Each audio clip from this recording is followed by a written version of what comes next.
Hey there, Disney fans. We're cooking something from the Parks Cookbook today, the official Disney Parks Cookbook. I think this comes from the Animal Kingdom area, and it's called Lamb Kefta with Tamarind Sauce. And there's a little picture here. And I apologize for hearing noise in the background. My cat is sort of playing again. So these are like lamb meatballs with a tamarind sauce, which I've never had, but it sounds really interesting. There's a lot of things in this spice, like cumin, paprika, onion, cinnamon, cardamom. So there's a lot of cool stuff in this. Now here's the thing. I don't really care for lamb. I've had lamb a few times in my life, not really a huge fan of it, but I've never had ground lamb. So I am going to try this with ground lamb because I want to see if my taste buds have evolved a little bit since it's been a while. And also, because of that though, I'm only going to make half what it calls for. So like the recipe calls for 2 pounds of ground lamb, and it makes like roughly, it says 18 meatballs. Since it's just me and my husband and I'm not sure if I'm going to like it, I'm just going to use 1 pound of ground lamb and kind of cut that part in half. All right, let's put it together. All right, so the first step is I have this pan back here. I'm heating it over medium-high heat, and I'm adding in some spices.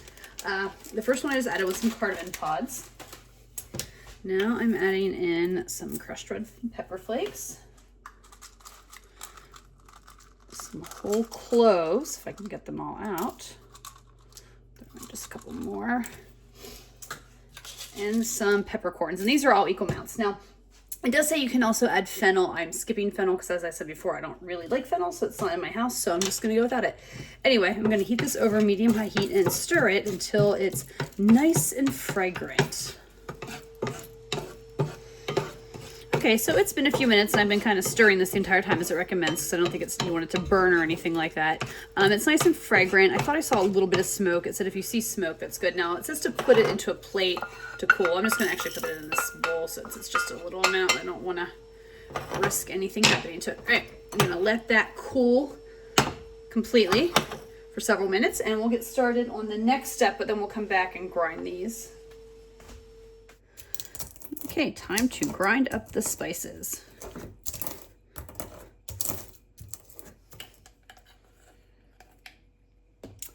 All right, so that is all smashed up, probably about as good as I'm going to get it. Now I'm to add in some cinnamon and some coarse salt.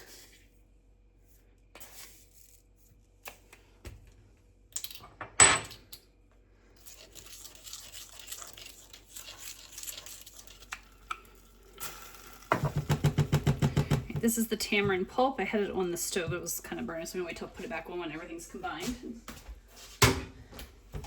Brown sugar.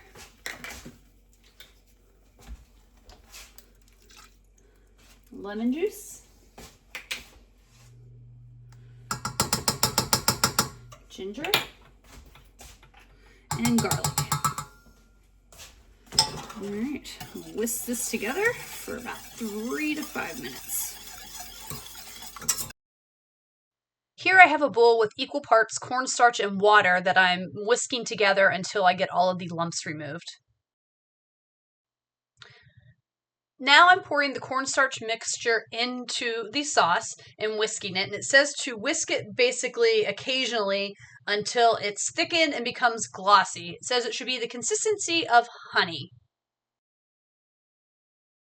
Now I'm adding in some diced dried papaya chunks, and I'm going to stir this and mix it together. Now it says if you're going to be using it right away, just to kind of set it aside, which I will be, but if you want, you can make this ahead of time and put it in the refrigerator until you're ready to use it. So I have my stove set up here to start making the rest of this meal, and right now I'm toasting some other spices together. I've got things like cumin, black pepper, paprika, cayenne, and salt that I'm kind of letting get a little fragrant and just a touch smoky on that burner. So the spices are done, so I'm going to go ahead and put them in a bowl as well to chill or cool down, and then I'm going to add them with the other spices I did earlier that I ground up together. Okay, so here's all the lamb ground mixture together. I've got some diced onions, the ground lamb, half the spice mixture since I made the full amount instead of the half since I knew it was 1/2, some garlic, and then some parsley and some mint. So this is all together, so I'm just going to go ahead and kind of mix this all together using my hands. And I kept the extra spice mixture handy in case it doesn't seem like it's getting in there enough. I can add a little bit more. I used my dicer for the onions, but I feel like they came out kind of big, which I'm not really a big fan of. I like smaller diced onions in my meatballs. Ooh, yeah, I might pull out a couple of these big ones. All right, so I need to roll these into balls then. Little meatballs, basically.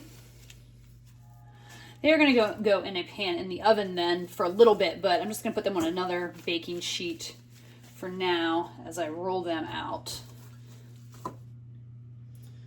So next up is heating a couple tablespoons of canola or vegetable oil over like a medium-high heat, which I'm going to do here in this skillet. I don't think my oil is quite hot enough yet, but basically you're supposed to brown all of the sides on this. So I'm just going to let them in and let the oil heat up here. It says you may do it in a few batches. I think it'll take me, I got most of them in this one, but yeah.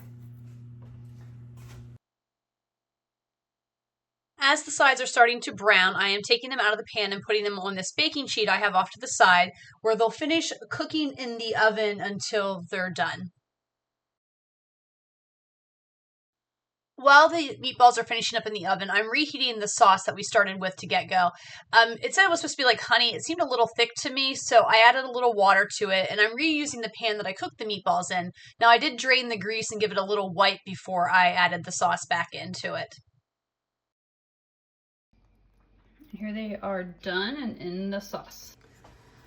Okay, the hard work is done, but now here comes the harder part, taste testing it. The onions are a little crunchy. They were a little bigger than I anticipated. I'm glad I got rid of some of them. And the papaya is interesting. I don't know if I overcooked it. The lamb seems a little tough, but the flavor from everything actually isn't terrible. So I will try and eat all of these and go from there. Okay, so it's review time. So I didn't hate the lamb meatballs. Didn't say I'd love them though. The sauce was what I was like, okay, this is probably what might win me over. And I will say there were some nice things about the sauce that went on it. You know, I liked the combination. You know, there's some sweetness, some smokiness, some spiciness. And every so often when you took a bite, you got kind of those different flavor profiles. And I really like that. Not really sold on the ground lamb. So I don't think I'm won over. There is another recipe in this cookbook that uses ground lamb for these lamb meatballs, but I think I can use probably ground turkey for that one, but I'll tackle that when I get to that recipe. Anyway, so let's rank it. The first I ranked the ingredients on a scale of 1 to 5, and that's in terms of cost and how hard are they to find. I'm just looking at this again real quick. I'm going to give this a 3.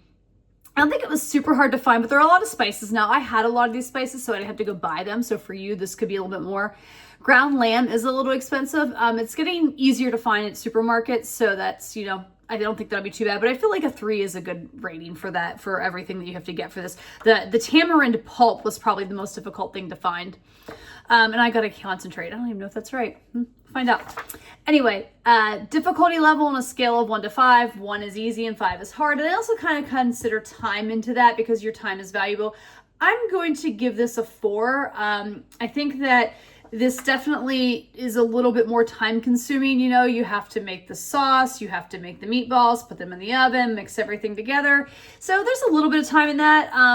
Not as complex as a couple of the other recipes I've done in this cookbook, but so you could probably almost say like a 3.5 compared to some things, but I do think it is a little bit more challenging, but not super hard. So I guess, again, so I make these videos. You watch them, determine in your own skill set.